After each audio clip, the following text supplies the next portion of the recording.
Deirí bh Chlár Gaeilge is mise Ciarraí me go lehéin agus tá mé anseo libh mar chuid de eile an phobail 2000 agus a fiche. Darnáide tá muid cinál éagsúil am líana agus muid ag teach thugah ar bhain fiúil nó ar bhain fiisiúil ach go fáil haon tá caighdeán agus scoideanna amach í bardaithe le linn na féile seo. Loman seo inniu de fearr a bhfuil clú agus cailear an éis le tamil anseo inhearan. Victor Bayda bas an Rúis dó ó gúthais agus buinniu nuacht nationda agus internationda amach a mí fear a gabhfuil is an idir nuair ceapú mar a bheith pleanála teanga é in Níl Teach Chiarraí.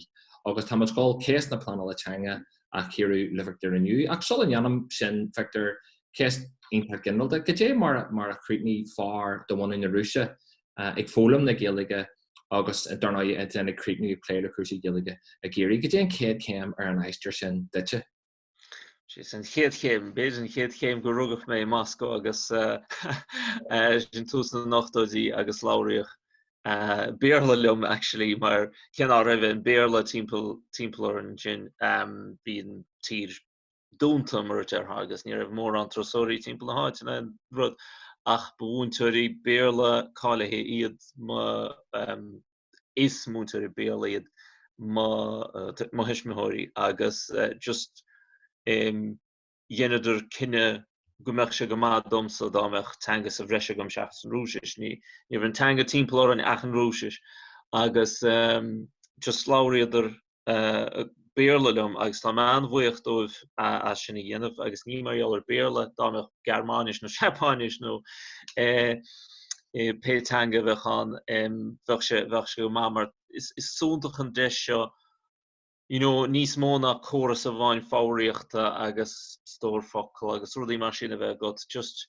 go mé fábalta smaoineh sléite éagsúla agus tá sin antáchtach tá sé go maith just ó híh beitis deirdaoine is sláinte náir a chomá leis sin just ó híh fólma teangacha eile mar an sin nuair a bhís beidir 30 nó mar sin churas spéis san teangacha i gcoiteanna sa teanga mar rud bhfuil a go mar ábhar gur féad le staidirí dhéanamh chumá agus nó staidir ábhar gur féad le staidirí dhéanamh éis ach beidir an sin thos níos leis an túlanis so cheappas go gaithe roinn teangacha bheith go bheith sin níos múla na teanga bhain a bheith díú ar cheanga bhain an tomar fad bhfuil go so bhís I dhéanas Francíis agus Súlanis agus Gearmánis agus an sin san óscoil dhéanas céim san Íslanis. Agus ag an nám céanna roimhe sin bhí mé sasna agus riste lom ní leis ag gachéanas a Rúis go bhfuil na teangacha ceilt cháin agus má cheapan daoine má deir tú bhfuil sa go Ghaeilge nó Irish nó bhfuil sa go Welsh ceapan daoine nach bhfuil annach canúnt do chuid an bhéarla bhfuil sa go so ní higginn mór an daoine mar na difriúchtaí atá idir na Halbannaigh agus na Sasna agus na Bratna agus mar sinnte. So riste le a go buinte sin go bhfuil teangacha chosimil sin siad ní mór an óla sé daoine mar eolar agus cheappas sin an a himúil agus cheannaíos leabhar teacher self chun bhfuil sa go le tapes ag buinte sin fós le níad a rólam as bhí sé dachar gan dát gan éon deis iad a chluisint bhfuil sa go tá sé sin rud is dachar nach féidir leat na teanga sin úsáid ná ríide bhfuil ag a buinte sin inis táid leis an idirlín agus táid inis ar Zoomos deisiúnta sin bhís tháinig me go héirín in chéadúir gáil sa dó cheapim agus bhí a caint ar a bhón agus riile sin bhí an fón ní raibh an fón an ach an landline mar a deartha agus ní raibh sé gcóna go maith bhfuil sa go an ceangal ach an sin nuair a tháinig an fón póca bhí a caint le hisismithirí Moscow óbhlach lia agus cheappas tá nasc sin tá ceangal an caint an chothart sin gur féidir leat duine just ar nús le duine gint sa seomra béal doras bhfuil sa go táú caint so tá techneolaíoch agus ag buinte sin ceappas bheith sé sin béidir roinnt bliantéile agus beidir go méid fís bheith sé go deas dáméoch fís ann leis an gangal sin agus an sin tháinig sé agus an sin táid cainte ort caiidán le Belfast agus súntacha sin agus an caiidán úntacha fad agus just tá sin dochte actually. An mé difriúchtaí nó líon difriúchtaí a chonaice mar in tuiste de fiche blian beter. As tam smuile mar hisisme huir a rugach sna dahadí, so chonig siad al nach bhéan fón landline a bhón póán agus an sin beidir gan telefís an fiú a siomra agus san is an rudi an timpplair atá sin dachséte. A churis nu a ví an nóscoil hí Ghaeilge fáilann sin mar ábhar breise. So de dhéananis Ghaeilge mar ábhar breise agus thug sé deis dom dul go chlásna trí nóide feadh tír má bháin agus bhí sé sin go húntaach mar is an sin a chólame an Ghaeilge áláirt mar hangan áúr mar der fad an chéad dúir a díobh. Agus chúise I bhaim marm agus beidir gur bé sin an pointe nuair dhéananis cinenne go gahame má chutéine chuir san athbheochan nó chuchan cína teanga nó bhfuil sa céimhnú na Ghaeilge mar bhí sé soilead go raibh takeachtaí ag an Ghaeilge go bhainte segus tá fós ach is féidir linn fad gach focail deirmí deas Ghaeilge is céim chun tosta go tán is gníomh atá gach focail deirmí. So is time anna hásta gur féidir le manis an niritin céimen a dhéanamh an niritin bhfuil sa bert an nó gníomhar a dhéanamh chun an Ghaeilge chur an cí mar hangólaí is féidir le marrá gur teanga agus beidir go ben príomhchúis was beidir má tú caintear daoine ó haar leabhrín daoine ráhfuil dús hahen an ceollam nó an rincin nó rudí mar sin rudí cultúr mar deartha. Tá mérá sí an teanga héin is teangólaí me agus ceapim go bhfuil Ghaeilge chotheisceachtú le an niritin teanga chéile. Well, na teanga chéile na teanga bug nach fad san Eorp tá sé chodifriúil sin an teanga sin. Gur mar a deim is severas dun éireacht déana. Ní haváin de éiring bhfuil sa gut. Tá sé tá luach áithe as na héireannig inte ach tá luach olmhór dun daun fad. So cá sibh lads sá obair a dhéanamh don daun cá sibh a dhéanamh don saoil déana.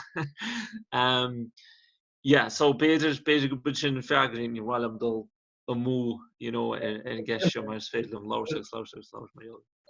I mean, to my tag like akkur George Tune sin gCiarraí had agur leis an Ghaeilge was an táhata a when a lehi ní amháin is sóireacht an dóin mar dúirt tú ar a cultúrthe den dóin agus ar an ábhar sin a bhain dead tá de dulgus searí a chasan agus chur an cin den cé go eile ach luú tú an sin go fánach agus buinte siar mé agus sciban am léo faoi ag an am nuair a cabí hu rinn tú tagart fánach de chus na teangathe eile atá ar de hiilagad agus teanga omlan éagsúil na céile cumáid teagam de gra nuair a tá spáinní sé duine dúirsiad tá Italy segan cumáid mar tá cíal leidir na teanga. Luí tosa an sin an Súlanís an sin an Íslandís agus an sin an Frankís agus darna an Gaeilge agus an Bratnís agus eile agus lis de miltena teanga tá mé donú tá dé teanga faoi léith nó mar sin agad ar hiig tú go lua de híal go bu faoi léith agad a dagar le chuirsí teanga de. Well, beter bhí sé sa teilech mar a dús me hí mar hisismithir bhí sé de plé le teang le béarla agus hí mu deáthir ginn sé céim sa bhéarla chumá agus bhí Frankíise agus an óscoil. So bhí an teanga timppla an táimir fad agus cha maithir seall gobar san Ind agus bhí mar a dús me héin chum agus as na roiintúil. So bhí teistalán agus bhí leabhsán agus bhí rudí marjouler cheangacha nó bhí buintach le teangacha hí séime gom marjouler sin beidir na rudí sin agus tá séime gom bheith teistal like ní féad níor fear mór heistal mé cos le goleor teistal a himóra ach is mála bheith teistal agus is 6 teistal atá in mata tú fálam teanga mar ní haváin go bhfuil an teanga héin is dánar le hetán gur féidir le dolisteach agus tá rudí eile ann focail eile slite eile chun rudí cíanna rá bhfuil sa go so tá sé simúil just ó héh teistal demar agus má tú caintear Ghaeilge, má tá tú fólam tríis Spáis, má tá tú fólam Frankis, nó má tá tú fólam Idális, níl tú a dul ach ó bhfuil is agad ó Chiarraí has go Chiarraí hir. Ach má tá tú fólam was it Ghaeilge tríis an teanga sin, tá tú dul go fada leis an téalainn nó sin sin tapáin. So tá is a cháise am di caintear an gultúr nó nádúra tá difriúil, is a cháise am di caintear just an struchtúr teanga agus an tlí chuirint rudaí inniuúil bhfuil chud difriúil sin. Agus tá sé simil má tá rein teangacha denta good, agus níl marrá bhfuil me, ví a géisce daine tá Victor láran sé like de angacha agus beidir níos mó teanga. Well, ó híh lífachta de, ní lárimach, má is féidir agalah a dhéanamh mar seo i Ghaeilge, Rúis, Méarla agus san níosiltíris. Bhfuil sa go míach Kerry teanga gur féidir marrá bhfuil me lífa mar seo ionta. Ach tá teanga chéile na teanga chalóta stólanis agus síslanis agus bratnis is Ghaeilge na halban just chaime seall a fálam na teanga sin tá roinnt rudís na teanga sin fósa gom roinnt go like ví se fálam Seapánis ach níla gom ach beidir couple abert gur féidir marrá agus ní féidir mór an heiscin ach déir ó wat taisi de sin taisi ó tasa gom gur be me na mise tá sin an tólas atá gom mar jaall na teanga chéile nach fuil focail a be gom ach beidir bhfuil tuiscint go mar an struchtúr atá in teanga seo. So is curchaige teangólaíoch atá I gceist seo.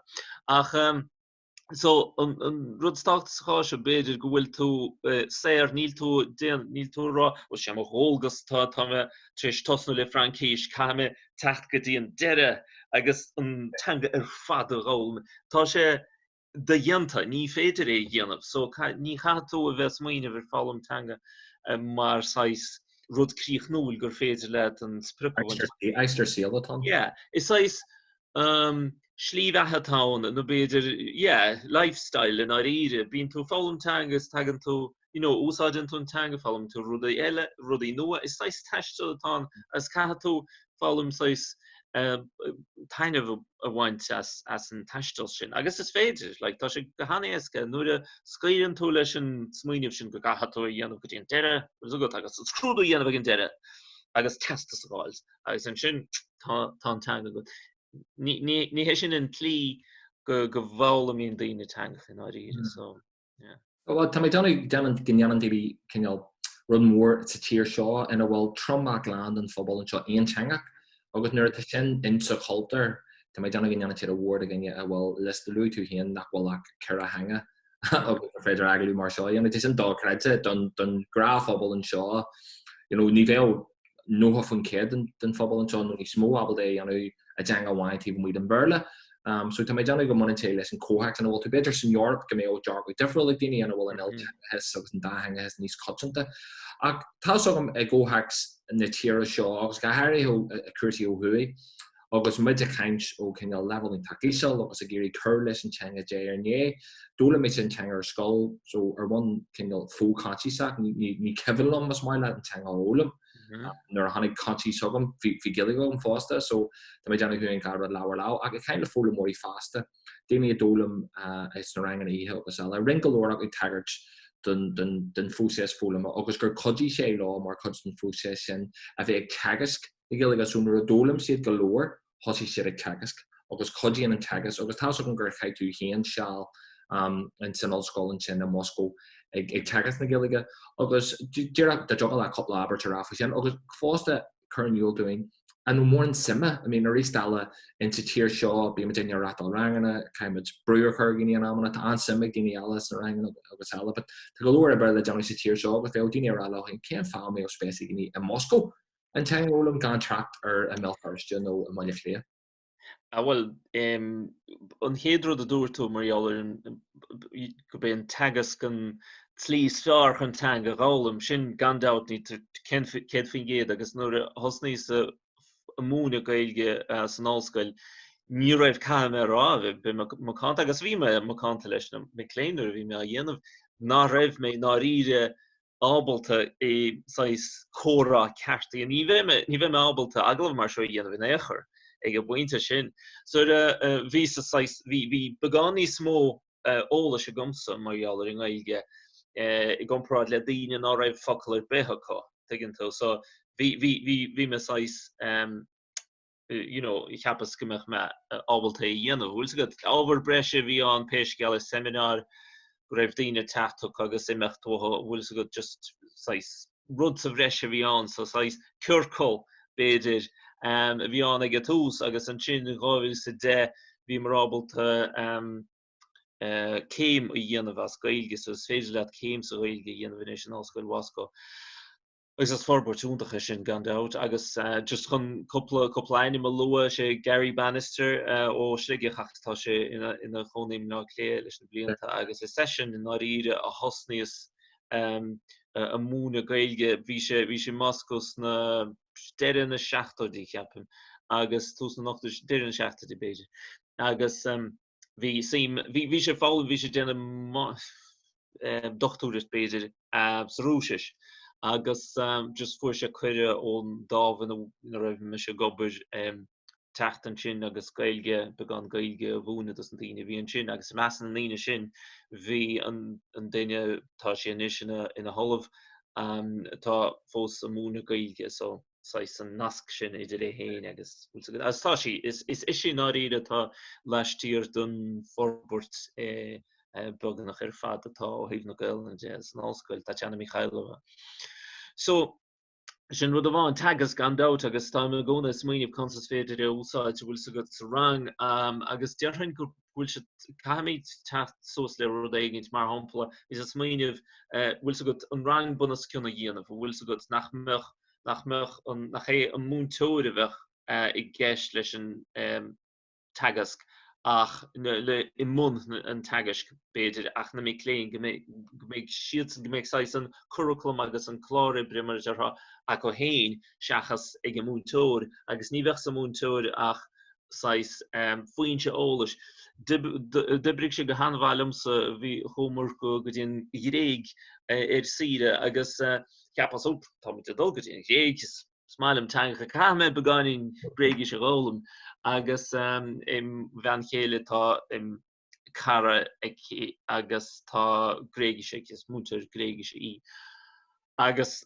chahas couple seachtain béidir trí uair sa teachtain béidir ví sa den rangna lehí ach an rud agus winse stanga eistí an chéadúir dúirt mé nó ní bheith sa múna just be me chur ceisna consas féidir le consas féidir é sin rá siúdarrá consas féidir an féidir an rá abers nó an dá ochil seo chur le chéile an abers an féidir sin rámas so ví sa chur ceisna agus ví a cahabhródaí éisi meachse sin ceart golóir nó nachmeach. Bhfuil so good as bhí sin go húntaach agus dibrig sé go má vís preábalta na rudaí a bhí me ábalta a thuair go meach sé tastáilmhaim agus me sa gréig dibrig sé agus bhí me ábalta seachas ceiste bháin actually in áideáire chuidir ceist cenfá bhfuil gréig is a god agus ní rás olamh don ceist seo ní raibh sé sais túrtha gom agus ach mi sé rúiseach sire sa gréig agus Mariala sin dúirt me mór an ach tá tagas tá an rud caithe é chorbunas ciún agus caithe an sin an múnla atá an caithe tú an múnla seo orbert an héin gur tusa atá I mun ní féidir le techt rang agus ní féidir teanga a bhúna is féidir teanga álam sin an ten tlí a bháin agus nuair a hagan daoine go dtíine rangan agus dé siad mún an teanga dom. Ní I breog sé riamh mar ní hé an tlí a dhéantar sin catú bheith freigrach as do bhúna do hagas do álam héin bhfuil so go tá sé sin an háchtach ach ó híh simide sais an dara lead an cheist bhí god Dígann tú tá gachtain in éirin well sa fáblach níl so gom ní ceapam go bhfuil sé riachtanach sna sé chundé ach sa fáblach tá naib sin an go gachtaine Ghaeilge rámas tá daoine déanamh rudaí chun é éalú nó a hachant dámeach gachtaine sa Rúis dámeach an riachtanas an go meach Gael in gach duine sa Rúis scoil, bheachan tora céine ann. Digan tú, na daine hánig an sin go dtí na rangana. Bhí Simico ann, bhí Simico inte sa Ghaeilge. Is mar eola sin go raibh ní mid caintear na mílte daine, tá mid caintear beidir bliana bháin bheith 10 úr an sin gáirí ag beidir cúgur déag nó cúgur. Bhfuil agat bhí frí sé brathir ar an mléad. Ach cha mé rá an rugga agus féinneara bhí mar lúma tá céimenis sa Ghaeilge gur féad le a dhéanamh. Agus nuair a tháinig sé, má tá céim an is rud ríochtanach é. Ní féidir le techt agus samecht, bhfuil so good. Ní sás ábhar breis, ní ciorcail córán ó ciorcail fólamá tá gceist.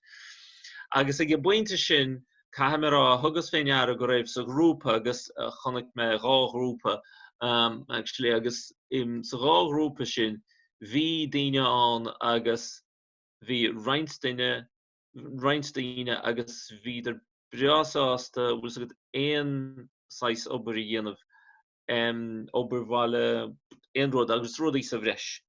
Agus bhí daine an agus bhí an móthó sin le feisce sin go rud ríochtanach bhí sa Ghaeilge agus ní ráidir sásta bhfuil so good mór an i brí dhéanamh. Agus bhí na torthaí a haspáint na daine. Bhí a déanamh an obair bhísead. Bhfuil so good bhí an torthaí a bad níos fearr na in daine ná raibh. So tá sé fiú an sin sa cháise tá ríochtanas sin wouldn't I ceapim go gahamid fáil réile sé ríochtanas sin. Is na scoileanna an seirnéad. Níl is a gom, is ceist an chasta sin agus níl is a gom caithe réiteach cóháte a bheith an. Bhfuil is a god caithe tú gachrod chur san áireamh agus just beidir a boganis go dtí ceist a pleanála teanga mar tá sé sin buinteach an te dachas agus spunchlocha sin má tá muid caintear a pleanála teanga. Tá sé sin casta mar caithe tú agus an rud atá neasnamh an deacreachta smó tá sa pleanála teanga. Tá a gom náfuile mar anis ach ag tús faointe mar a deirfá sa pleanála teanga mar chóras stáit mar a deirfá. An rud atá a stáil nó sais curchaige chórasach agus cóháte go mbeadh mar tá pleanáil tíocht ann, tá pleanáil na cantracha céimhnach in nád úr, bhfuil so good, agus tá cantracha céimhnathe teanga ann. Tá na limisteir pleanála teanga mar thugtar agus na bailte seirbhíse Gaeltachta agus rudaí mar sin. Caithe sé sin ar fad techt le chéile, nachmeach rudaí ar nús an cá seo i rá caran fé láthir, nachmeach na rudaí seo tarlún sin. Nachmeach rudaí eile tarlú gan amaran nuair nach féidir le bhfuil an teala céanna nach féidir le techt sa bhreis a thógad an sin ar a dalamh hain, bhfuil so go in neiceile nach féidir le daine fannacht an sin san áid, tá muid caintear pleanála teanga agus ní féidir linn fiú na daine nuair nach féidir le údarás na Gaeltachta tugra anháchtach thógáil an sin an nuair a saineach Parc na Mara atá tastáil go géir mar tá daine i gimimeachtainna níl éon rud an sin, níl fostaíocht an áin, níl sé sin cóháte, tá muid caintear pleanála teanga agus tá muid sa bholú san áiríre, tá muid chur ceisnéir fiú agus tú cléile heagreachta, tá naim sa bheith a túirt cúnamh, nó tá naim sa bheith cóháte leat le do chuid dibre ar nús cór na líonraí Gaeltachta. Tá mé oscailte mar eola sin tá deacreachta a gom le bheith a pléile mar ní hagann siad thar neis ce go bhfuil naonra a bháin seo tá chláir heilotha agus tá líonraí eile béidir go mé mistabhalta iad a chláir heilotha chomá ach tá na deacreachtaí córagra seán agus níl sa gom chuna sé sin a réiteach mar ní léon úrlaisí an go mé mistabhalta go mbeadh ar an techt le chéile timpeall an bhórs chéanna agus rudaí mar sin a phlé bhfuil so good.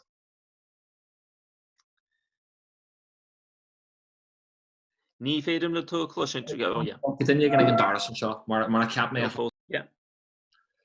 Yeah, so hudí tú ag clé fé cuasí pleanála teanga sin Victor darnaige agus firmid go leor fud a chuúra agus an sim atá agad sin tugeal agus cebal am héan mar Harlaíonn sé nuair a bhí mé sé is siar Budapest sílim gabhfuil le seach nó hach bhí me caiith tíléine le pizza Ghaeilge agus tháinig an seán leanún seo adlam agus thosaigh sé ag deanna cóir buna sa Ghaeilge níos pas as an Budapest dífa. Agus fi séidir ag níniu dú de linn réimiis an éanta Sovietí gur policy an de bhar ag tú fólam an bhirla gur word teanga a bhí cinál an níos librí marialar an bhirla a ólam chothróbar leis. Bhí Ghaeilge agus so bhí bogan agus mar harding sé bhfuil an sean le hanúintá insar an Ghaeilge ar ollscoils na céigetí nó mar sin nó deití so ceap mé go sin intain de spéisiúil agus a daga linn héanta an dóigh míon an Europe a gCiarraí ag clé le min teanga in Europe mar sol doing is teanga mór teanga in Europe a taine scrisi anna go an asnta ar teanga an dóin agus tá muid a cailú teanga gaga le lá agus don cotas most de brí fuas teanga in Europe an bhirla a gCiarraí so ceap mé go sin spéisiúil ach bogam mit an tosíonn seo agus tú a caint sin so fiar a gabhar is in ideag ceapú mar bheith a pleanála teanga chu le cócoiste Gaeltacht Earraigh sin a gandí Chiarraí. Just solid blian tú fi cuasí ebre ag an am sin gotíar ceap do winter faoi seo winter de carja ar eis a Rúis ní rud cinál is rud gom leis gáil omlan as an gra tá méid deanna gotíar hílgan ag an am faoi seo faoi nach Rúis síl toban seo. Ceaptar go gréibh sé sanúil mar tá sa có ar fad cecho táachtacha sa tá Ghaeilge dom agus tá gin tú mise múna mar hampla Ghaeilge an sin san ollscoil i Moscow. Tá sé difriúil beidir an córas atá córas na ollscoilíochta tá nó beidir cuasaí níos gan pai atá ag daine tá gobar san scoil na námara atá sé anseo agus tá gom in éidir má tá duine éiginnta gobar san ollscoil ceapantá tá sé go maithas mar deartha ach ní sé sin álaigh sa Rúis agus bhí sé tá sé gairí níos fear inis ach brahan sé an ábhar tá tú múna tá tú bhúna beidir má tá tú múna gnó nó tá tú múna cuasaí políocht nó rudaí dlí má tá tú múna rudaí gur féidir leis an dábharrá cathe sibh íoc as an idechas seo dus na Mickléin agus íchan na Mickléin agus an sin fáin siad an teirgid thar an eismar hanú atá siad cáilethe. Ní brínte seo mar sin leis na déanachta mar deartha le teangacha le fealsúnacht rudaí mar sin agus tá siad níos buchte agus ní féidir le hod na daine a hairntisteach ní féidir le costa sí dhearra ar an rud agus san éanta soviadach bhí gachród ar an eisce bhí i dachas tríú le bhéil ar an eisce agus tá fós is féidir leat well beidir is fiú dontas a choréir ach tá tú fáil go mísúil tá tú fáil beagán airgid as scoil tú well ní mór an airgid sin in áirí ní féidir leat maireacht an téir ach just sais ní tú geek tá tú fáil rud éigin fiú más rud beagán. So tá córas difriúil is marall sin níl na múntarí nó na léchtúirí agus na hallúna tá gobar an sin san dáhanna sin níl siad ícha go maith ní íchtaríad go maith agus marall sin an rud a ví déanamh le bhí orm mar hampla rud sa bhreisi dhéanamh chun go méimiis ábalta mar hampla árasan hógann tir cís mar níor dóhain an agus Moscow is as gahar feidir ma bhean chéile so bhí mar ar gcónaí gahar feidir i feadh ghábhlíonn agus ní dóhain an túrastal atá ag go léchtúir ollscoile chun árasán a áiltear cís na carach móra seo dingin tú. So bhís chun rud eile dhéanamh agus just tá mé á dhéon sin seo chun na haspáint go raibh na rudaí na mochuid na rudaí bhí mé dhéanamh chun an Ghaeilge an eolam san ollscoil. Is sais rud, well ní raibh sé deonach ach bhí sé séir agus bhí ar má bhí me chun dul ar chógáil na rud mar sin ní fuair mé an airgid thar neis as sin ní rícoch me as sin. So bhí ar mo deirgid héine húsáid agus rís ní leor an teirgid a bhí áthúirt ag an ollscoil. So bhí mé déanamh breis ibre an sin hana féin agus bhí ma cháirt agus ma healach chunicidir go bhfuil me sais tumanta mar deartha tá mé déanamh rud ar son na cúise más mála sin agus san na teanga ceapas hain gur sais dulgus atám ó híh teangolaíochta de go gaime tuigiime sin agus gaime má dhíhall dhéanamh chun an teanga a chéamh nó an slí gur féidirlumm. Ais marall sin nuair fuairme amach marall bostseo an chéadúir actually níor chuir is isteachir mar ví gom go raibh próses pleanáil teanga siúil in éirí agus tá go bhfuil céimithe in mar hampla ollscoil na Ghaeilge agus den siad cuasaí den siad céimeanna pleanáil teanga agus rudí mar sin agus gombeach daoine an gandát in éirí gombeach sásta dul món na Hebre seo. Ach an sin nuair fógraíoch an dara thuair an posture ceapas well chuirmeisteach beidir níos gom. Beidir go méid seansa gom dul ann agus rud éonta dhéanamh an dálamh, mar tá sé deachir mór an ahrú má tá Moscow faoi chósaí teanga an trínéirí. Agus bhí an a hásta go bhfuair mar an job seo agus cinnte gur chuir san cheist mo bhean chéile agus bhí si lántásta teachla man seo agus dúirt si gur deisiúntacha sin agus tugann sé is teangolaí héin agus tugann sin a rudí sin agus tugann sé anchúna dom le gach chéim go san airnáil seo san job seo. Agus má heis mé thuirí siad an sásta gur isáis dulchan cín dumsa bheith chaáin beidir nach gapan daoine álaigh agus dumsa is ví a techt níos goire don áid gur féidirlumm rud éonta dhéanam marall na rudí a bheith chuisteachar mar híh teangolaíochta de ó híh teanga de. So agus na cáirde fad nílas gom ví go marall an simimicha tá gom so bhí siad hiigeidir fad cén fá goméine dhéanamh. Agus Louis sin ní beluithe fan fhí cosanna deachrátaí agus fin chuirthaige cuarasach cóhaite tá dhí le gáil an le agus tá méid Donna te goúir mogin na síal na Ghaeilge agus a scríhhaach na chéas na Ghaeilge taríon an tín le agus tá dine rán rud cean chéanna le fada lá. A daga le chuirsí pleanáil teanga a Harry te an goúir agin na dúchlein tá rih nó scóir muintear na Gaeltachta sta blion bogam amach roing darnoide le thuras crothir Ghaeilgein agus eile gabhar leis a seach lei siad a túir go mé an Ghaeilge mar hang up beá marú TVC a glún nó. So tasogin better few na monobol sin fear tasogin nachwal kursi gomai agus gCiarraí a cantar so god hen that changer better nís luna day fun care that tagusis na Ghaeilge Ghaeilge. A dorhurm factor gedé mars féter an lasso went some flannel teanga. De go an le le chus na fab na show mar tegam which go na fab na show ag fast le breses ke blian le couple ke blian tá mai donna an patron shaw le facal gedé mars féter a tarhal no usi jo winches as an flannel teanga agus an tiskint to ogin Earraigh hun last no hun stop occur listen bheith seo.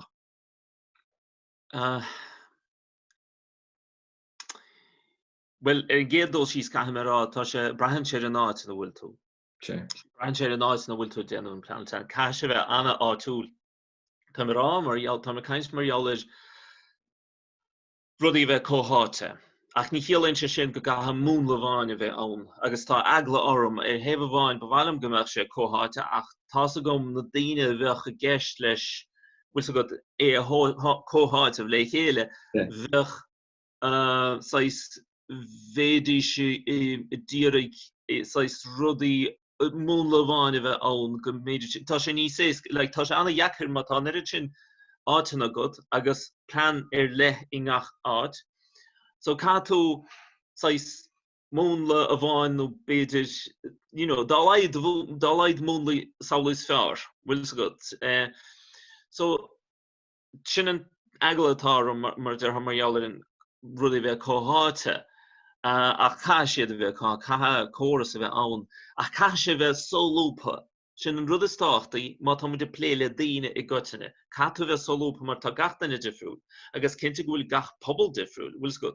Tá roinnt próistíonn sin agus tá próistin seo. Cach próistin seo tá sé difriúil ce go bhfuil an Ghaeltacha anna bheith gur fad agus mar a lú sin níl fiú de féin géad an déanann seo a Ghaeltacht agus bhí smaoine bhí neomh mar hampla tá na teorainnicha cho áféiseach an seo. Ach na múntir atá go na scoilin a Ghaeltachta tá chur an próses don pleanáil nó an policy don pleanáil teanga policy don idirchas Gaeltachta tá sé de chuirhheim an policy seo agus déanamh sáróbar fad. Don chuid is mó tá conaí oró tibh mud an Gaeltacht. So tá muidir caintear fiúna teorainneach iad hain. Tá siad áféisiach an áitina, bhfuil sa go an áitina eile beidir go bhfuil siad a léadú sais an réalacht teangólach ach ní an seo. Agus ní raibh beidir le chuige bliain. Níor haspáin siad níor léirigh siad an réalacht teangólach. So unless is féidir linn bhaint, bhfuil is féidir bheith cain mar jaall mar hampla í bhrach. Okay? So cuasaí mar atá siad an seo. Ní féidir is Gaeltacht cé de réidir bhfuil sa go na categóí sin a b cé is Gaeltacht cé atá i gceist an seo. Agus in áíre is beag duine gur caintear dúchas atá an seo. Ní lánach beidir níl sa gom. Fíor bheag an daine gur féile rá bhfuil an Ghaeilge tradiisiúnta fósa có. Bhfuil sa go na daine fadéile is daine ó cheantrachaile beidir gúil Gaeilge chun na daine an gantra hain a chadálam go maithir scoil agus an siad bhí síime chun nó smúteíad agus dhéanaidir céim ascaig nó faoinaig nó bhfuil sa go rudí mar sin. nó beidir go raibh just daine átúla agus chléidir leis an teanga. Bhfuil sa go tréis scoile. No chola siad focail an siúd sa teilech agus timppel na háit agus rudí mar sin. So tá sé sin hana féin anna chasta, bhfuil sa go. Ken sais Gaeilge atá ag na daine, tá sé anna difriúil. Nis nó agsúil. Ach don gantar seo, gandát is óntach an deis an pleanáil teanga, mar tá agus an stádas Gaeltacht a gandát. Cé nach Gaeltacht den sais céine í bhráthach agus níl sa gom an Chiarraí musa go. Ach is mar jaall sin má dhéanamid compráidir í bhráthach agus an Chiarraí tá rudí go thomlan, well, ní go thomlan ach anna difriúil a bheitcha gceist leis an Gaeilge chur chun cíine. An seo chaimid a bheith caint agus tá sé sa phlean teanga ní rúna sin, tá sé scríte sin, tá muidir caintear athbheochan agus neart tú seachas cuimhnú na teanga. Agus den gantar de cantracha mar seo agus ní hé bhráthach an 10 cantar mar seo bhfuil sa go. Caimid bhfuil sa go an deisio nó caim pobl an seo an deisio a rúsáid na buntáiste bhaint as an deisio an nuad agus is féidir a ráid chun stádas na Gaeilge agus an Ghaeilge mar teanga Pobail agus mar teanga an teilig a chur chun cén. Chun deisina thuirt an chéad glún eile. Go mbeadh an Ghaeilge Co agus go méidir ábalta an Ghaeilge seo rúsáid a machchan seo, mar tá muidir cainteanais beag tásúlagum go mbeadh bille nua Ghaeilge teacht agus go mbeadh well mar der siad fiche féin géad don stad dus an stad Chiarraí sí go mbeadh Ghaeilge Co sin postana. So tá muidir caintear an Ghaeilge donna postana sin ach an rud a stáchtaí actually bí muidir caint gcónaí mar jaall na buntáiste bhhaine leis an Ghaeilge, bí muidir caint mar jaall postana, bí muidir caint mar jaall deisna fóstaíochta sna meáin mar hampla agus rudí mar sin agus deisna cadé ó híh meabharsláinte agus tá sé sin táhachtach chomá gandát. Tá sé táhachtach chomá a bheith mar bhóthán cheapim a bheith lán, a bheith crín, bhfuil sa go. Má tá rud éiginnta neasna bheith séireannach tú ach níl Ghaeilge go agus bíonn na ceisna seo i gcónaí teachta nósart ó bhfuil Ghaeilge go a níl dul mar scoile agus an bhfuil sa go an discúrsa seo ar fad, an táim ar fad agus tá anim Gaeilge go ach ní féidir le rá mar hampla nó tá níos gom clúthaí Gaeilge agus é scríte an seo go i Ghaeilge ach ní féidir le fiú sinna uaimniú. Rudí mar seo tá sé timpeall na háite, tá tú taistil timpeall na háite agus tá log animnecha a chiallaíon rudaí agus ní higann tú. Okay? Iad a híos héin. Tá sé sin ceapam go gatha sé ní éireannach me héin nílas a gom constáise a ceapam go grothíonn sé fiú go neamh isoch go tá rudaí an timpeallort nach diggin tú ach go bhéadfá iad a hiiscint diggin tú. So tá rudaíonnta neasna bháin, níl tú crí, níl tú lán mar a deartha agus beidir móthúcháin cruthíonn sé ní hásta de hais éigenint. Agus sa cháise dá me an réilin ag duine bheith an duine sais mar a deim crín, bheith gachród aige mar a deir ó héh cultúr de ó héh bhairechtta de ó héh. Us go tá nasc ige le gachród atá tarlanéin. Tá sé le is féidir leis dul go corcoíine agus féin sin ag session tradition to Rúis. Mar sin agus tíine caint as Ghaeilge. Is tegin se is féidir leis bhfuil óráin as Ghaeilge is féidir leis iad a hiiscint cumá. Rudí mar sin. So agus gan dátá fósta de buint leis sin cumá ach an rud is státaí cheapim go mbeadh sé agus sin an túman tóis nílas gom is táchtaí beidir ná go mbeadh sé mátá sé mar chuid díad. Okay, mátá an teanga mar chuid díad, mátá sé stig sa chréagat mar de, mátá sé ón glíomháin agat. Is chuid díad hain í agus sa chás seo tá tú beidh sé gúnaí agat mar chuid díad agus beidh tú gúnaí smaoine bhfuil is chuid díim hainaí má chalim chuid díim hain bhfuil sa gut. So ceapim gúil se táhachtach go mbeadh sé ag daoine agus bhhailm agus bíon daoine rá bhfuil na héireann ag just ránaíidir béarla. Ní rádaíidir a riamh, mar ní raibhann rá ag formhór na daoine. Fiú na daoine gur beidir bhfuil sa gut na tuisminú hála bí mas smaoine bhuianta ar an scoilt an sais an tragóid sin a hála sa níú híisteach sa nátú híisteach sa fiú híisteach nuair nar láid na caintúirí dúchas Ghaeilge, níor láid siad Ghaeilge leis na páistí. Agus iad a tuiscint nach méid siad ábalta a riamh láirt leis na páistí chó lán, chó soléid, bhfuil sa go iad haine chur aniuil go mbeadh tuiscint a riamh céad faoin gcéad mar deartha, mar ní raibh béarla céad faoin gcéad go maith acu hain, agus ní bheadh Ghaeilge ar bith ag na páistí sin. Dginn tú san bhéidir seábalta a riamh an rudaí a bhí acu hain agus iad ina leanaí. Nach méid siad ábalta é sin a thuairt dá leana hain is tragóide sin in áidíre, bhfuil sa gut.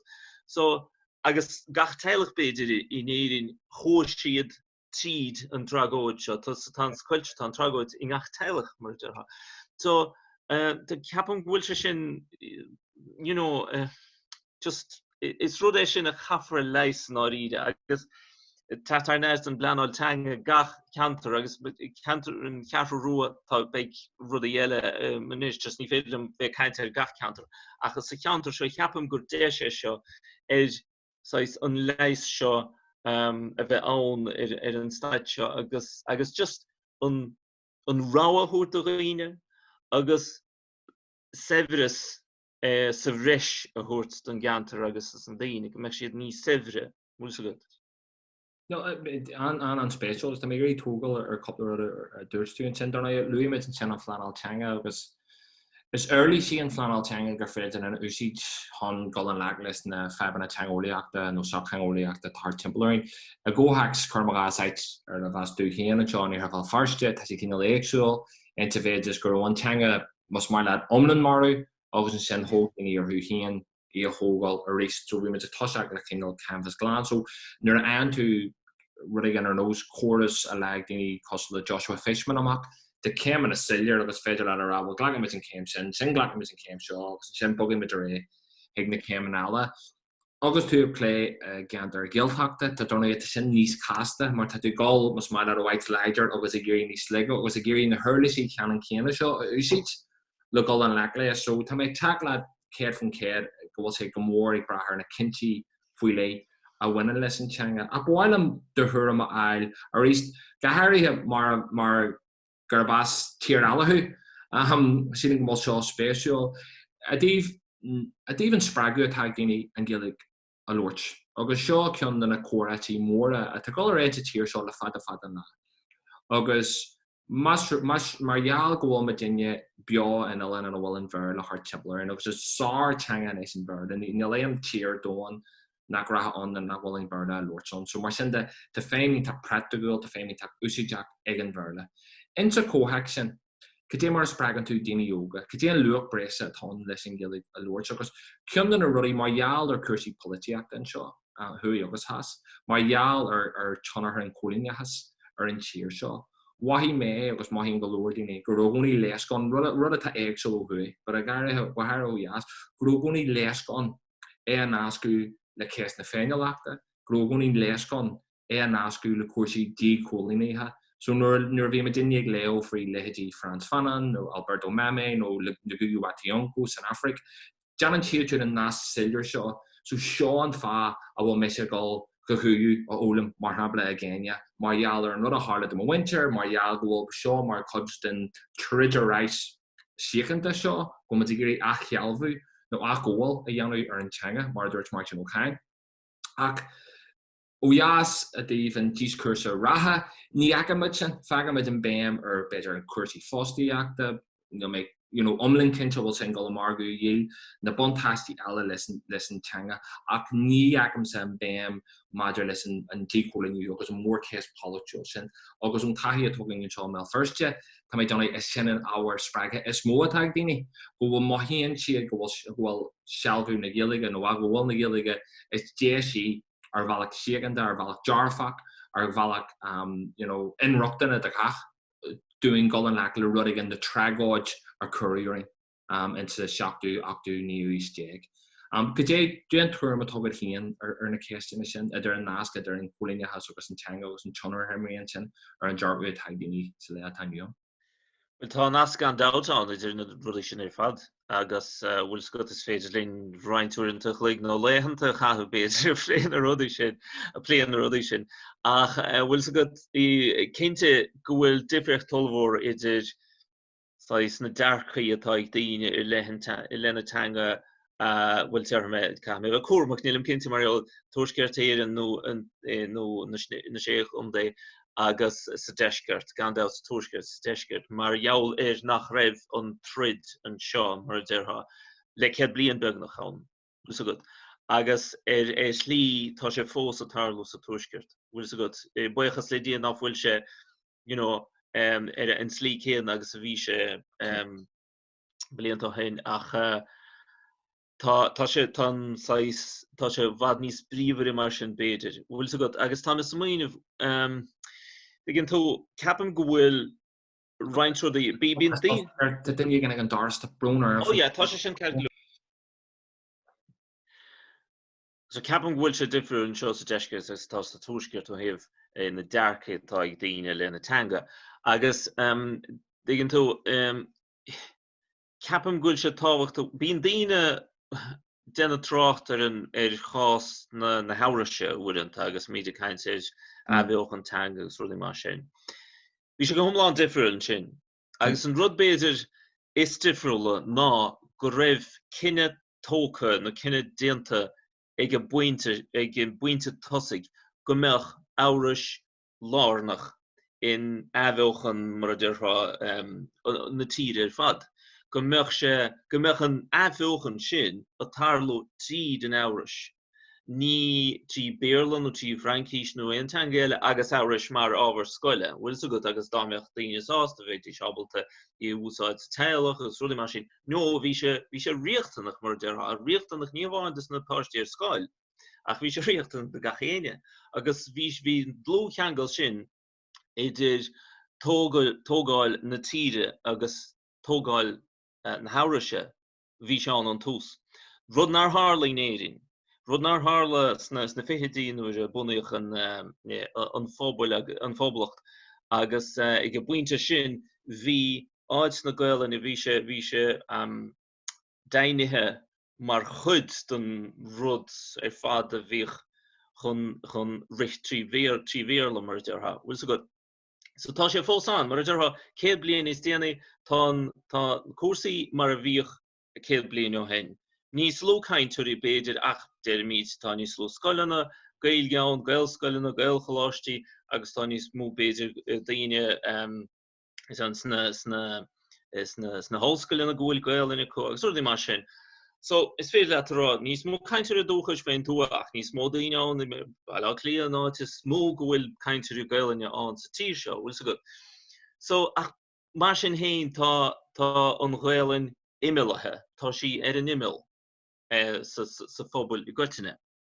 Agus sin an spás a bhí mar deartha cruthaithe na dainithe de ón tús. Bhfuil sa good. So capan beidir bhfuil sa good táid dul Earraigh go dtí níos agam tá caint anán a méid nó nach méid beidir go méid struchtúréile ar an Oileán ó thaobh políochta de agus bhfuil sa good caitheann níos mó chomh brú a bheith siúil idir an dá chuid den tír bhfuil sa good amach an seo. Agus beidir go méid athruithe ann ó thaobh agus bheith tionchar ag pobal na Ghaeilge tuaisceart ar an rud seo. Agus is maithan rud beidir go bhfuil sibse cho bríomhar sin marall sin bheith tionchar bríomhar beidir ar an scéal féidir linn sais beidir an chórá marall ar an Ghaeilge athos nó beidir just sais brí choristeach nó é dhéanamh níos bríomhar bhfuil sa good. Céimiid ach fé láthir sin mar atá an scéal agus níl is a go mun féidir rudaí athruí buinte áirithe. Beidir go mbeadh bhfuil sa go dúireanta tag an tugra ón tugra ar a bhód agus athraíonn sí mór an bhfuil sa go duine ó ná ríide bhhaile a bheith mar níos a gom duine éigeant ceoltóis nó áránnaí agus bhfuil sa go na big tóir an duine sé ag an óig ar fad níos bhfuil sa go sa phoblacht sa tuaisceart gacháid agus beidir gan athró sé. Dámeach níl a gom beidir dá níorach bónó ó tá mé fáilm Ghaeilge is agus bé me gúsáid Ghaeilge amach an seo. Beidir gan athró sé an rud seo mar tá tionchar ag héin ar go leor daoine agus tá meas daoine ru. Ach ní mí Harlín sé sin agus ní déir bónó diggin tú sin naib. So tá se anna dhechar rá cadh agus féidir léine bheith denmh na mun rudaí agus na mór rudaí agus beig an pleanáil sin pleanáil teanga seo a tastáil péisceile. Mar a dúir tú héin is teanga olmhór é an béarla agus bé is sais caiimiid a bheith inar sainiúlathe ar snábhanna asa bhfuil sa good. Tá beig sé ann agus ní bhaineann se leis an méar le bháin bhaineann se le teangacha tá bhd níos fearr as. Agus is féidir actually linne agus an taithí a bheith gunne a bheith a snábhanna asa sna cúntí seo. Is féidir linn is sin a bhúna an taithí seo a roinnt le tíre eile atá a níos a tosnú a dul sa seo. Bhfuil sa good. Agus déir siad agus ní thugann siad féin airra is seo. Déir siad sinisisiil tír ó táid ceart go leor le tá na hoscail na féin mutí béarla ach tá si ní leon duine caint béarla le chéile. Ná fanamíd coppla níos gom 10 bliain 5 bliain na 5 bliain agus beidir me hartha an. Beidir nach méid ach beidir go méid bhfuil sa good. Beidir like 3 bliain a hin nó 2 bliain a hin bheith daoine beirtanéide agus dúirdís ó gapan tunarí go meach béarla gacha an tá sé dechar teanga bhlam agus ní bheith béarla idí a bhínéirin ag gacha éon duine agus féchanis cad atá ann. Bhfuil sa good. So tá sé dechar a thuair ó thaobh teanga agus a ríist an béarla táid arán is marall ar a méarla is staid críchna. Níl an staid críchna in éair. Bhfuil sa good. Bhí daoine cheappa go meach laide in ann i gcónaí agus bhfuil sin is. Bhfuil sa good. So tá na rudaí seo agus beidir rúis chumá is féidir linn smaoine bheith rúis bhí sé snungáir luú ungáir agus bhí daoine a fálam rúis san ungáir ar scáil. Níl siad á dhéanana cheapim agus na tír fad in éir na hórpa bheith rúis de haithsaint bhí rúis agus cloisin fós daoine in éir na Gearmáine agus bhí rúis chuscus. Rúis siúntach a bhíon go just úntach ar fagus chunte úntas ar mar teanga anna dhechar í an rúis ach tá sé dynamicúil tá sé gahar an tomar fad. So Darna luúméid sin Joshua Fishman ní beluúthe agus caiisi seáil inían agus ceanna cinál na breithanas a rinté ar an curtha a bhíon stad ó dheas nó an rialtas maiile chléan gur cinál chluthe cast ar Chlár Gaeilge ar bhí ar bonachú. Ar bhain politiúil nach jogo lá chat amach agus ar an nach rúis gáil faci anú den Ghaeilge began dífa an mar German an tíir seo an béalgra a learú don teanga ach nar rinn tú tohalt steach sa rud níú mór ar bonachú agus níú si daíire in éon chií fan teanga. Agus darna tú an éis ag lé leis na húdarí sin de Institute an Stad agus i ggéiríon teanga churhan cin Tá ceanú deanta go rialta ar údars na Gaeltachta mar hampla agus an Curthaigh agus darna é fear an rialtas ré leis an board thofa an sin rint blian dóhan tá deacratí amsa ag daoine leis an stratéis fiche blian don teanga ar ceap na hefagaí agus na plán na teanga seo an Gaeltachta chusala. Ar éis tá spéisio go mhíon mar gine tá teach mas mar an tíomh muoi agus tána saite síl na Ghaeilge. Cé dó brehannas ar seo darna é caint leistí de chuirsí teangan seo a táime.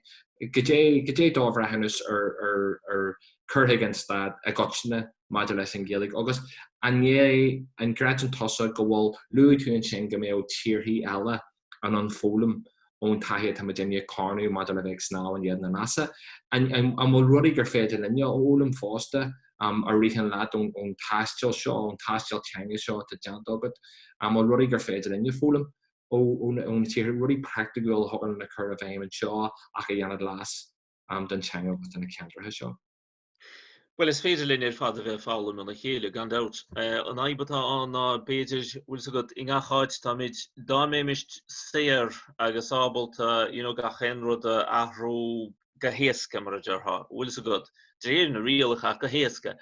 Tá méid fad is tíine sin fad, bhfuil sa god tá méid gobar sna hairnálacha agsúla ach is tíine sin fad agus cuirinse sais tinse bheith me rudaí agus ní bhíon mé héin fiú bhfuil sa go támas muoine fearneis mar hampla bhí me múna cúbna na déag an sin an Ollscoil Vasco agus rahas féin go bhfuil me gaiirí sais riin dá ní slú solúpachta buint le mo chuid Curthaigh mar a deirfa tá a gcóna gur a techt le réiteach agus an sin a bheith clí leis an réiteach sin. Níl tú tá sé dechar a bheith solúp agus dynamicúil an támar fad an seller fad diggin tú agus níos mó tá sé níos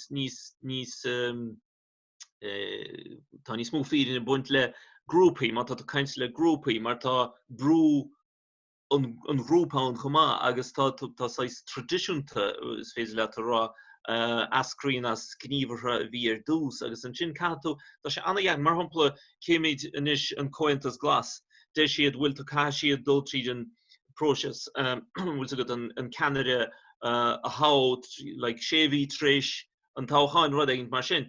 Bhí sé gin tús inis tá na rudí ahrathe gin tús hí ní raibh tíine a súleis go meach córialtas ann, nar bhí an cointas. So tá cuasaí ahrathe an gahatú na rialacha chotáchtach sin don fáirte sin a ahrú chomá. Mar tá sé choristeach inis sa chasan na bhfuil siad san inis. You see, tá sé anna dheiceir le rudí mar sin na bíon daoine clí le rudí agus just an smaoinemh seo, smaoinemh tradiisiúnta tá sé fós a gain sa cheann tá sé na tradiisiún sin níor tháinig siad ar a bhód mar jaoleis bhfuil go raibh daoine á dhéire. No, tháinig siad mar freagra dacrachtaí áirithe. So inis tá muid ggéirí iad ahrú. Nis a bhfuil na rudaí ahrathe chomór sin go bhfuil ceadagaine iad ahrú. Bhfuil sa go na rudaí sin ar fad buineann siad leis na struchtúr leis na heagraíochtaí a bhfuil míad a lé an tamar fad lotha. Bhfuil sa go tá cóchaistean seo tá sé ar a bhód le fiche bliain agus tá struchtúrú chomhanna féin. Bhfuil sa go tá údrás na Gaeilge tá sé ar bhód níos faide ná agus tá struchtúrú chomá agus tá rud nua pleanáil teanga údrás na Gaeltachta.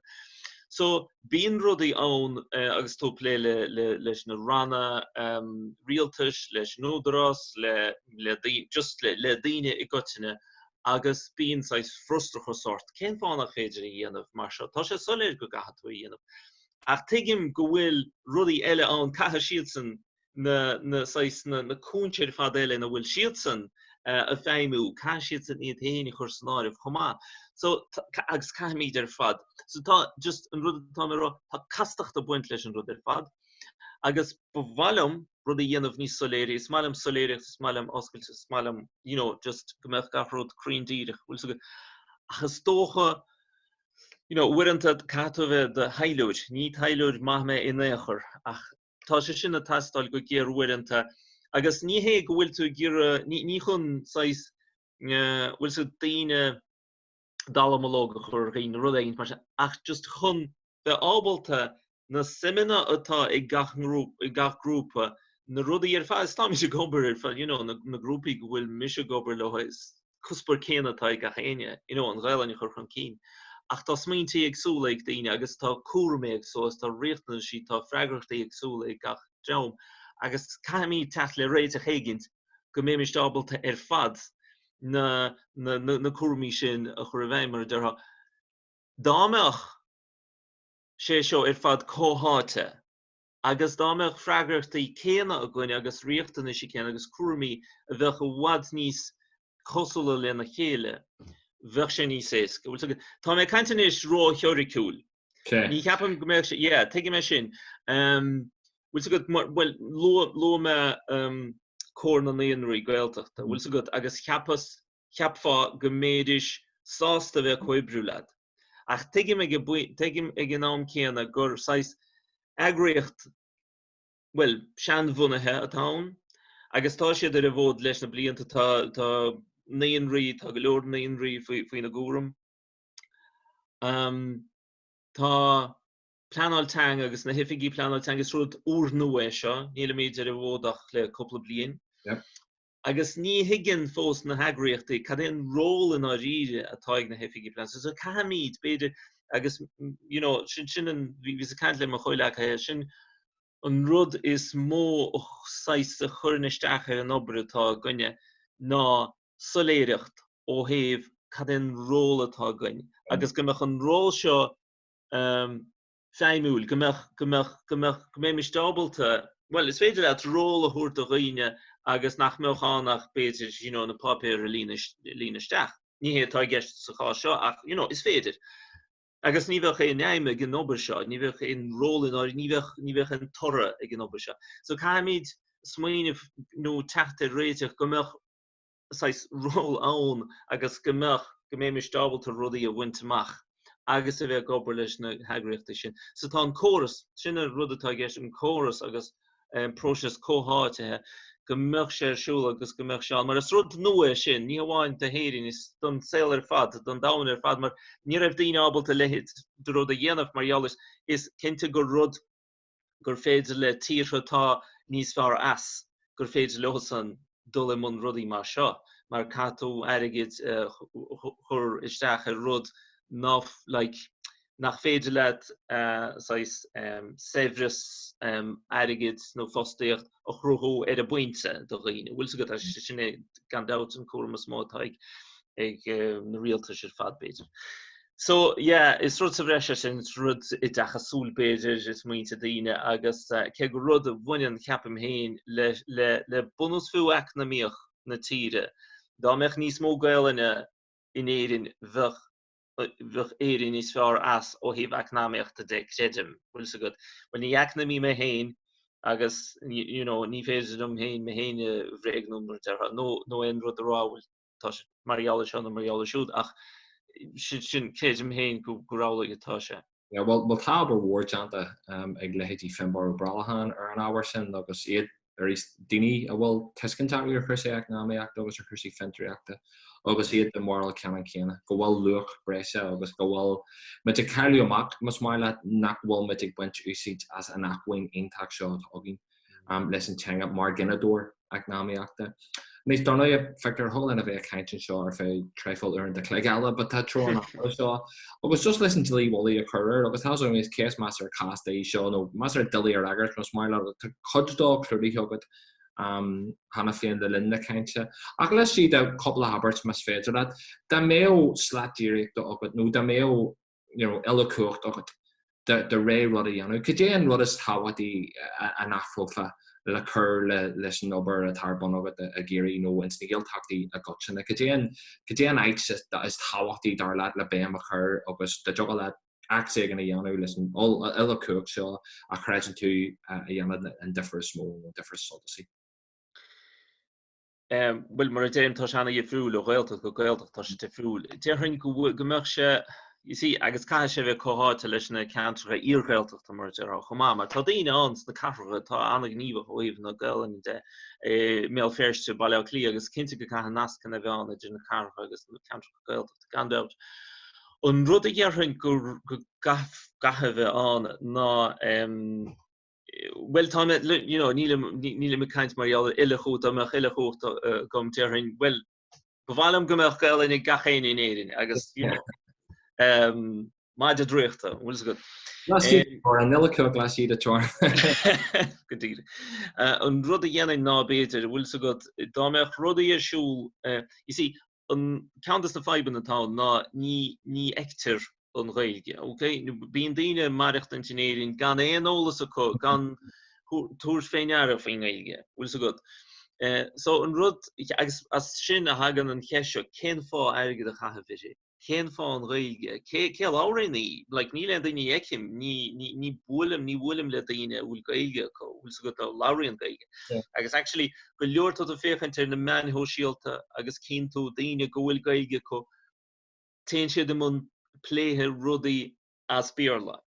Okay, ke go like tá gachtainine $3 bhí dálam gachtainine Ghaeilge, sais Ghaeilge scoil, agus dámeach na daoine fada bhfuil Ghaeilge acu, a scríomh rudaí agus a caint rudaí as Ghaeilge, bheadh sprioc a buinte ag na páistí atá ar scoil, mar bheadh is acu. Tá gaelin sais a testáil bhuaim chun a leid like Reinstein and sin in the man hóisialt ar an television and radio hiiscint, agus a bheith man, a bheith pléir rudaí lutha, nó beidir sa dáil, dámeach an, dámeach meise mar hampla ima híiseach. Ní bheith na láirt béarlaí néchar. Well, sin na chéad pointe nach mé ima híiseach. Tofa, ach tá sé táta go meach rudaí dáríide of le agus ní hamáin na rudaí a bhainean le pobl na Gaeltas, pobl Ghaeilge, bhfuil so good. Ach, do gachtainine, agus ar daoine rá agus a gascaine, cén fá bhfuil se láirt marall mar hampla COVID, bhí daoine Joe McCune rudaín stúte rudaín as Ghaeilge sé sin rá as béarla, agus bhí daoine a tuairteach, bhfuil so good. Mar níl taithí acu ar an Ghaeilge, níl taithí acu ar dhaoine. A leor an Gaeilge sé. Gotíre. Sin rud cén agus rudaí, like, smaoinnig na daoine chumach níosacha agus tá na carta conis ó híh póstate agus rudaí. Ní raibh na carta an fichin ó trícha nó chuig go bliana hin, agus ní bheith fiú, smaoine bheith daoine go mbeadh sé ann, bhfuil so good. Conas a hála sé sin tríd an góra, trí fáilimach go bhfuil cara god atá chumach níosach, go bhfuil balda de heilech atá chumach níosach. Bhfuil so good dréir chéile cínta na daoine sin, bíonn tú taithí lutha, bíonn tú i gcóra lutha agus taithí a chortha, agus thinking tú gur daoine ar man nós héine tá unta, bhfuil so good, agus tá cearta go chumá, bhfuil so good. So rud céan a chahabhann seo cahamíd sin héine haspáint mar deirfa, bhfuil gaeilge goin, go bhfuil sé seo tastar bhain gur chuid lárnach daoine héine tá sa Ghaeilge, agus bhfuil so good dréir chéile dhéantar sin. Ach rud is féidir dámeach ide chúte Dearhain go meach like leabhairich like fihanóid nó caró uireach like RT a héan bhfuil an seo sa phobal. Go meach go méidir sé taspáint teilig. Tuis méóirí I gimirt leis na páistí as Ghaeilge. Go meach tuis méóirí onghilteach go méidir le feiscint an sin ag prime time rá rudaí gur féidir le daoine, bhfuil so go ar nós árán is féin na fógraíocht is féidir le sais fógra bheith ann do Ghaeilge, do dhaoine le Ghaeilge, go bhfuil sé das, bhfuil is tá idir fada féchant ar teilig agus is smálinn an pictiúr seo. Agus is siad san in áíre na daoine stáchtaí sa phróise seo, na teilig, na tuismiúr a láirt Ghaeilge le chéal, go mbeadh sé normálta, go mbeadh sé le feiscint ar an telefís, nach mbeadh sé imimethe, go mbeadh sé ag prime time, agus go mbeadh daoine ná Pukasuas focail mar an clí láramid le páistí go háirid páistí is lú táid a rán rudaí céanna an tamar fad. I ríist agus a ríist teile picsuas ó buchail má agus má chluisean tú tíúire. Agus bheadh sé tá sé decha rudaí a gálam agus ar scoilna ó rud eile dearthain beidir ar scoilena nach meach rangan a Ghaeilge formálta in néchar. Ach go meach sprí a buint leis. Go meach imirt cloichí gan bhfuil so good gan éon cleachtaí ar fápéir. Go meach nach meach ann ach bhfuil níl me gur rangan aclaachta ach rangan a sprí, rangan a drámaíochta agus an teanga tí, teanga úsáid an tú le babóga béidir, bhfuil sa go me chleachta ag daoine an teanga pleanáireachta an teanga tí ón tús, ní hé an teanga agus gan é an litríocht a dhéanamh mar a bhfuil fúnárta dhéanamh. Bhfuil sa go tá daoine agus is mála litríocht na Ghaeilge agus é go húntaach ach na daoine fad eile nach féidir le Albert chuir le chéile. Agus tá sé den enim sa bheith lé litríocht agus filicht rud mar sin. Curmó ama, curmó airigid, curmó foiineh frustrachas gachéine, just sin idas de rustrachas de gachéine. Bhfuil sa go sin ní sin dámach an ilechóir beidir go ben rud a dhéanaan. Well, tá lúnmach a bhain sin dúin ar fad, Victor, gur mé maigad agus gur maigad as an am seo a chaúlinn an éis mar déal an fphobal. Darna mar luí mé ó bhrisin nuach de fiúre cabal is an ide gur ceapú tá an spéis in tíú seo tíar in san obair tarbon. Agus darna ins na an obair tarbon ins na ceantrathe gealteachta a gotine is tá an daibh ag muinteoir bhil farste leis an gealteach riomhanál agus tá nascan na fad bhainithe agus géimiid gacra ar de chuide brichéan in Earraigh sin bud fásta ar na hefiigh ar fad atá ag trú lá ar son na Ghaeilge ins na gealteach ar fad agus in san limmerster pleanálaí teanga ar fad. So bhhailm just máhaithis agus buithis fel an fphobal a ggóil that Victor agus gachrat a ggóil ar den taithí agus tásúlagam an Chiarraí eile go mé a caint go mé tú ag si os mo cór ag galdanam ag anam féic ag gáil cup an caí agus gur féidir an cóir níos stifna dhéanamh ar na habar seo ar fad agus ar sin go deasca an dós, gur míach a Chiarraí an chuide agus córána dhéasan gur maigad. Gine bhaidit agus amór den taithí Victor. Slán agus bannacht.